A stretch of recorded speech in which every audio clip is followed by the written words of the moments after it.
So once again good morning to everyone. Welcome. आपण आज discuss करतो आहोत 6 सेमिस्टर मध्ये आपल्याला नेमके सब्जेक्ट्स किती आहेत आणि ते सब्जेक्ट्स आपण कसे हँडल केले तर ते आपण चांगले स्कोर करू शकू. त्याचबरोबर आपला जो येणारा जो पुढचा काळ आहे त्याच्यामध्ये आपल्याला जर का ब्राईट फ्युचर हवं असेल, त्याच्यामध्ये जर आपल्याला खूप चांगली प्रगती हवी असेल, तर त्याची तयारी करायची हीच नक्की बरोबर वेळ आहे.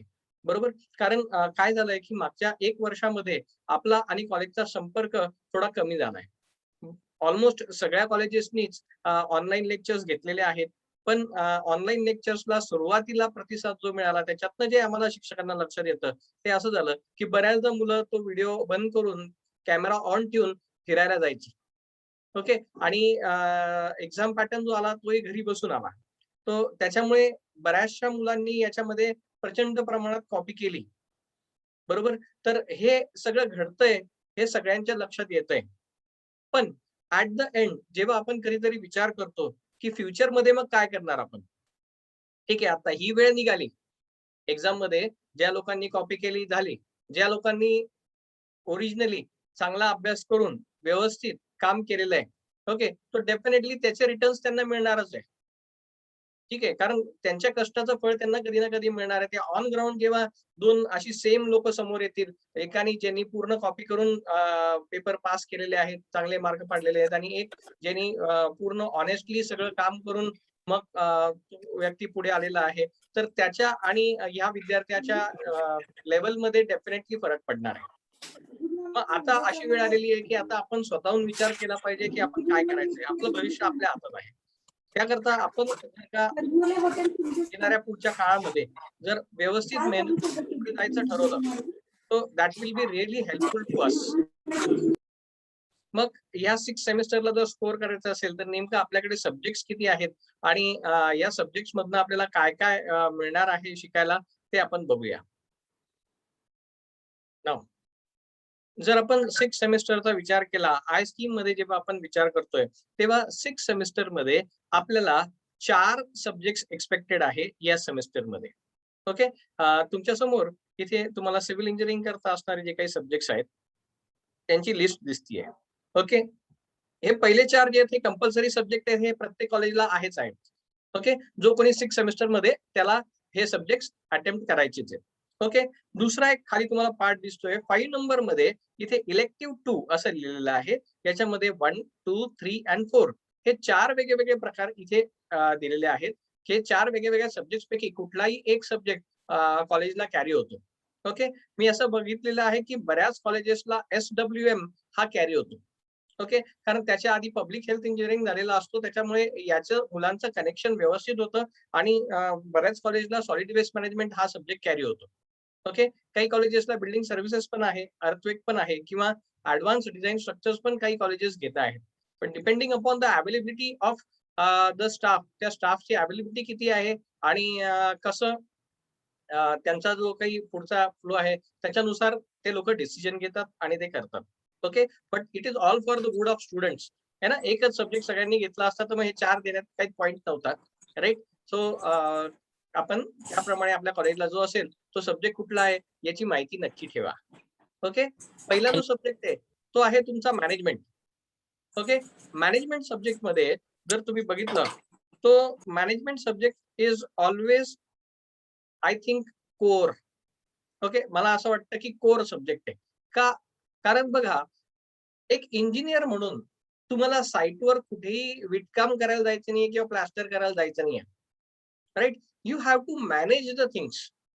तुम्हाला या थिंग्स मॅनेज करायच्या आहे, सो तुमच्या फ्युचरच्या दृष्टीने तुम्हाला मॅनेजमेंटचे प्रिन्सिपल्स जे आहेत ते समजले पाहिजे. Okay. Whether you are doing a job or whether you are doing your own business. Okay. Job करताना तर एक वेळेस ठीक आहे, तुम्हाला सीनियर लोकं तिथे अवेलेबल आहे आणि ते तुमची मदत करणार आहे. पण when you are doing your own business with your family, त्यावेळेस तुम्हाला खूप जास्त केअरफुल राहायची गरज असते, कारण त्याचा डायरेक्ट फटका तुम्हाला बसणार आहे. Okay. So that is going to be the case. So management is going to be very important subject. आता याच्यामध्ये from your future point of view याच्यामध्ये एक्झाम पॅटर्न जर आपण पाहिला, तर एक्झाम पॅटर्नमध्ये तुम्ही बघू शकता 90 मिनिट्सचा तुम्हाला ऑनलाईन एक्झाम. म्हणजे जरी कोरोना नसता, तरी सुद्धा तुम्हाला ही एक्झाम ऑनलाईनच द्यायची होती. Okay. Anyhow it was based on the MCQ only. Right. So MCQ based exam होती. तुमचं रेग्युलर पॅटर्न जो आहे 70-30, so that same pattern is used here. 30 तुमचे इंटरनल टर्म वर्क्स वगैरे जे आहे, इंटरनल पेपर्स युनिट 1, युनिट 2 जे तुमचे घेणार, त्याच्यामध्ये आहे ना, युनिट 1 म्हणजे युनिट टेस्ट 1 आणि युनिट टेस्ट 2 याचे जे मार्क्स आहेत त्याचे समेशन करून तुम्हाला आउट ऑफ 30 आणि 70 तुमच्या फायनल जे आपल्या एमएसबीटी तर्फे ऑनलाईन एक्झाम्स ज्या कंडक्ट केले जायच्या त्याच्याकरता तुम्हाला जे मार्क्स होते ते मिळायचे. राईट. मग दुसरा सब्जेक्ट महत्वाचा जो आहे तो आहे contraction accounts. What is this contraction accounts? Contraction accounts is another very important subject. मागच्या सेमेस्टरला आपण एस्टिमेटिंग अँड कॉस्टिंग बघितला. ओके. एस्टिमेटिंग अँड कॉस्टिंग मध्ये आपण काय बघितलं की कुठलाही स्ट्रक्चर जो आहे त्याच्या क्वांटिटीज किती आहेत किंवा त्या क्वांटिटीज सोबत त्याचं जे काही मटेरियल त्याला किती लागणार आहे, त्याला बजेट किती लागणार आहे, हे सगळं आपण बघितलं. राईट. पण हे काम तुम्हाला मिळणार कसं? त्याचा तुम्ही त्या ओनर सोबत, त्या एजन्सी सोबत, त्या पर्टिक्युलर ऑफिस सोबत कॉन्ट्रॅक्ट करणार कसा? Okay. So there is process of tendering. Okay. So मग ह्या सगळ्याचं लेणं-देणं कशाची आहे? पैशाची आहे. मग याच्यातलं आपल्याला अकाउंट हा पार्ट पण समजणं गरजेचं आहे. राइट. सो जर हे 2 पार्ट आपल्याला माहीत असतील, contraction accounts. Contracts basically deals with how the project you can earn आहे ना. त्याच्यामध्ये कॉन्ट्रॅक्ट म्हणजे बेसिकली जर डेफिनेशन वाईज आपण जेव्हा इन डेप्थ बघू तेव्हा आपण म्हणतो की त्याच्याने आपण काय करू शकतो, डील करू शकतो. ती deal on paper writing form मध्ये म्हणजे तुमची कॉन्ट्रॅक्ट आहे.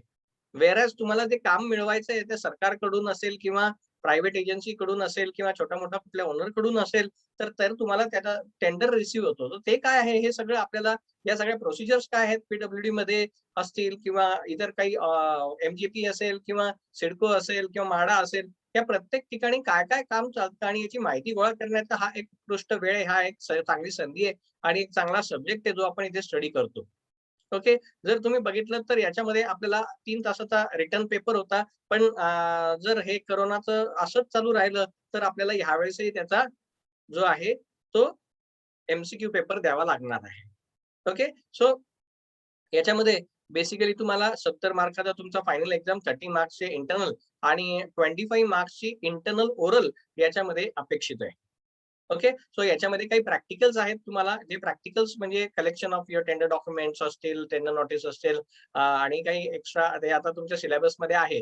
ओके. तर ते सगळं तुम्हाला या पर्टिक्युलर सब्जेक्टमध्ये करणं अपेक्षित होतं. ओके.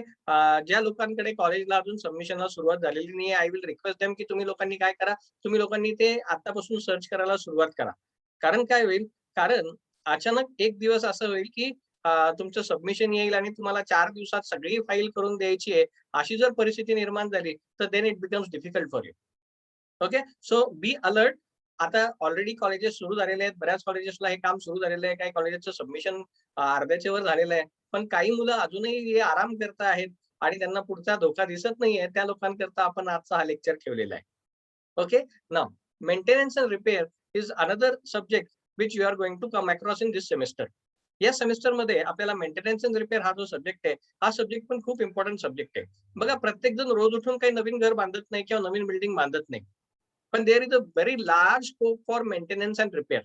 प्रत्येक जण आपल्या घरामध्ये काही ना काही रिनोव्हेशन करत असतं, त्याला काहीतरी ॲडिशन करायचं असतात, त्याला काहीतरी तोडून नवीन बांधायचं असतं किंवा त्यांच्या घरी काही प्रॉब्लेम झालेले असतात. मग ते लिकेजचे असतील, मग ते आणखीन कसले असतील. पण मग हे सगळं करत असताना त्यांना काय करायचंय, ह्या सगळ्या कामांना कसं लाईन लावता येईल, हे करता येईल, याची कल्पना आपल्या स्टुडंट्सला पाहिजे.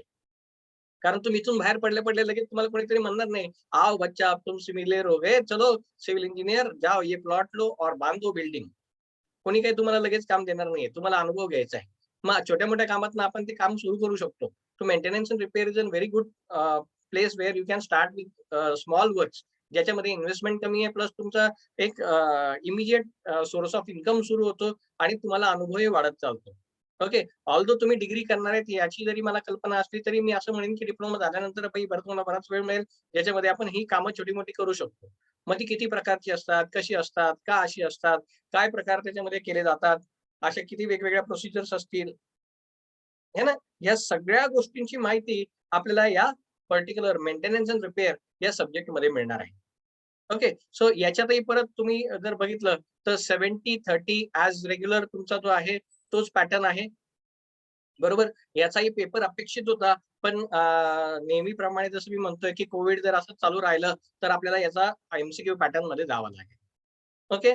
त्याचप्रमाणे जर तुम्ही पाहिलं, तर याची एक्सटर्नल ओरल पण तुम्हाला आहे. You can see here.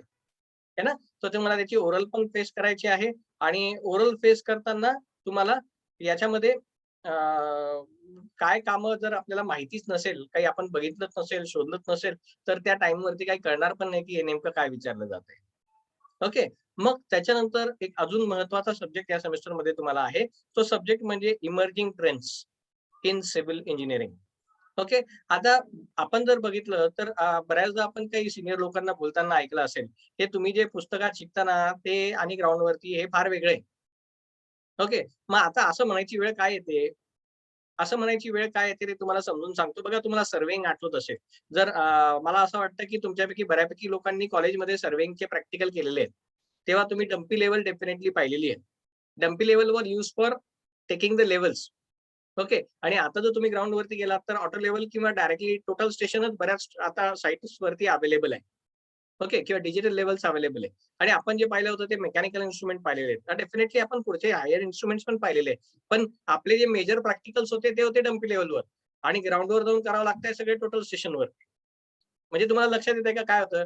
टेक्नॉलॉजीमध्ये जो फरक पडलेला आहे आणि आपण जे बुकमध्ये शिकतोय याच्यामधला जो गॅप आहे, या गॅपमुळे ते लोकं असं म्हणतात. पण बेसिक प्रिन्सिपल चेंज झाले का? लेव्हल्स आपण फाइंड आउट करायचं? नाही. लेव्हल्स काय आहेत? आर-एल्स जे आहेत ते त्या सगळ्या गोष्टी तशाच राहिलेल्या आहेत. फक्त टेक्नॉलॉजी थोडीशी बदललेली आहे.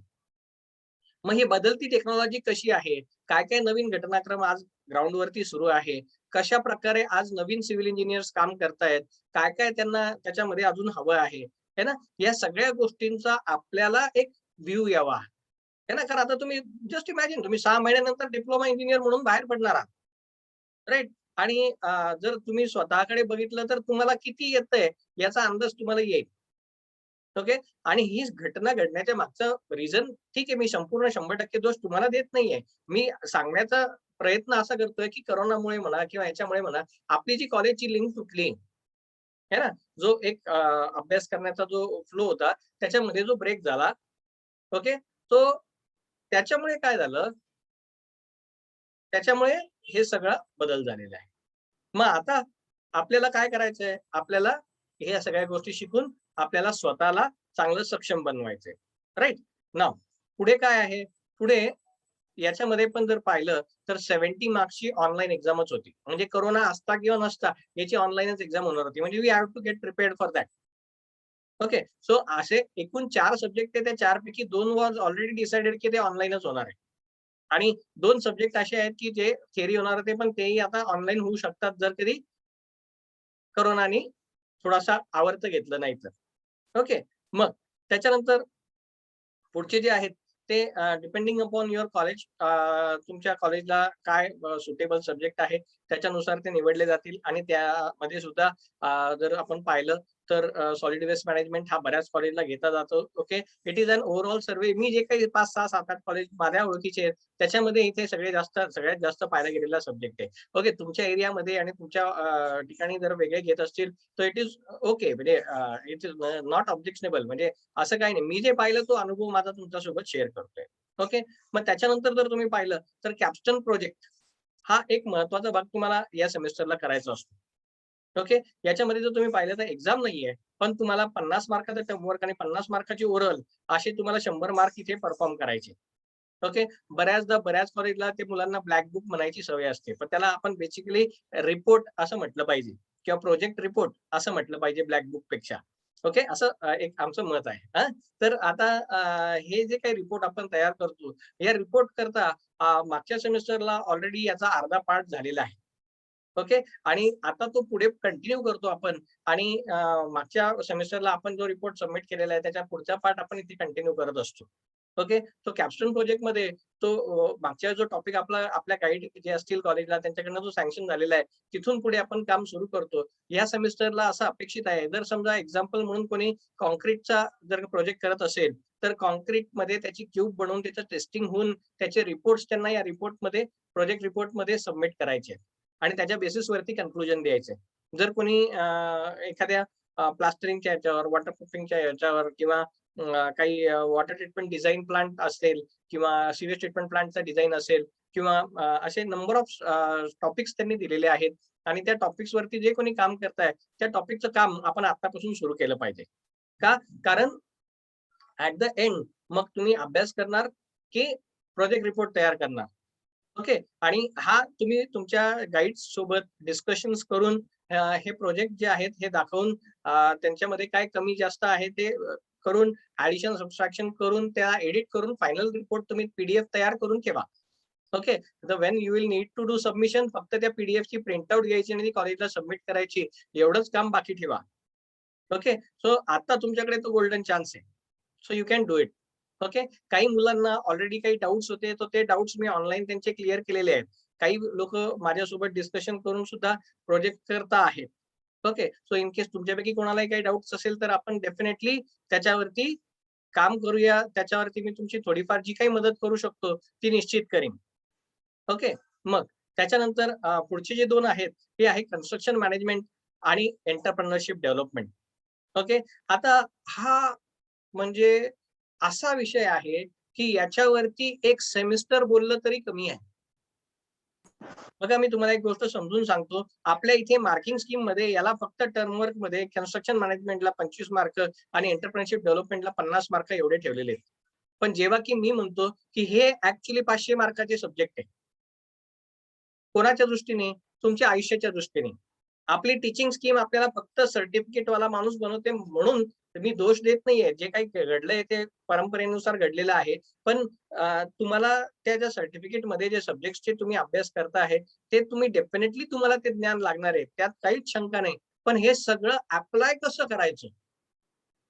हे सगळं ऑन फील्ड अप्लाय कसं करायचं? याच्याकरता तुम्हाला कन्स्ट्रक्शन मॅनेजमेंट आणि एंटरप्रेन्योरशिप डेव्हलपमेंट हे 2 विषय समजणं खूप गरजेचं आहे. जेव्हा तुम्ही स्वतःचं कन्स्ट्रक्शन कराल, तेव्हा तुम्हाला काय गोष्टी लक्षात ठेवल्या पाहिजे. आणि most of the people are willing to do jobs.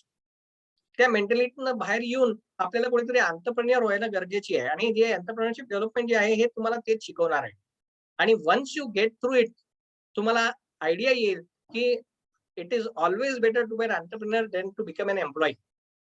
Okay. So याच्याने तुम्ही तुमच्या स्वतःच्या परिवाराला तर हातभार लावताच आहे, पण देशालाही तुम्ही फार मोठं सहकार्य करता. Okay. You produce number of jobs. तुम्ही मोठी कंपनी एस्टॅब्लिश करू शकाल तुमची. तर त्याकरता तुम्हाला काय विचार करायला पाहिजे, कसा तुमचा थॉट प्रोसेस असला पाहिजे, या सगळ्या गोष्टी ज्या आहेत या कुठे कव्हर होतात? या कन्स्ट्रक्शन मॅनेजमेंट आणि एंटरप्रेन्योरशिप डेव्हलपमेंट इथे कव्हर होतात. पण त्याचं निव्वळ सबमिशन करून लोक कॉपी पेस्ट करून घेऊन टाकतात. ओके. हे दुर्दैव आहे.